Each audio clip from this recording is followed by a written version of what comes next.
bapak itu tadi yang ngocok aku. Dia berkali-kali ngocok aku.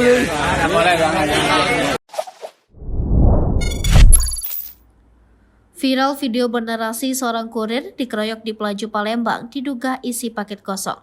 Beredar video di media sosial bernarasi seorang kurir diduga dikeroyok di lorong pertahanan Pelaju Palembang Senin 17 April 2023. Aksi tersebut diungkap seorang kurir ekspedisi yang mengaku mendapat pukulan dari warga setempat karena diduga membawa paket kosong.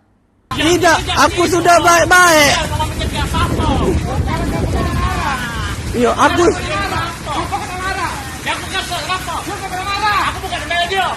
Terlihat dari unggahan akun Instagram @terang_media, seorang kurir tak diketahui namanya mengatakan dikeroyok oleh 3 orang. Diungkap kurir tersebut, ia mengaku mengantar paket secara baik-baik tanpa tahu paket ternyata tidak ada isi.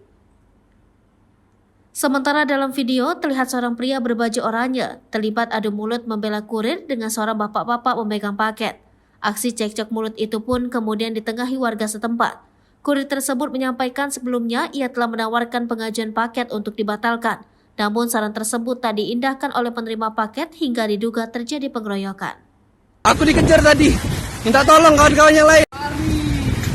Tidak, aku digocok tadi. Aku digocok dicekek.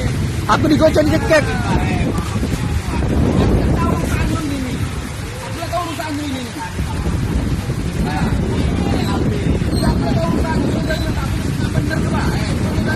Ini posisinya aku tadi sudah nawar ke sudah pacak misalnya nak di cancel. Tapi tadi mereka langsung nyekek aku, langsung ngocok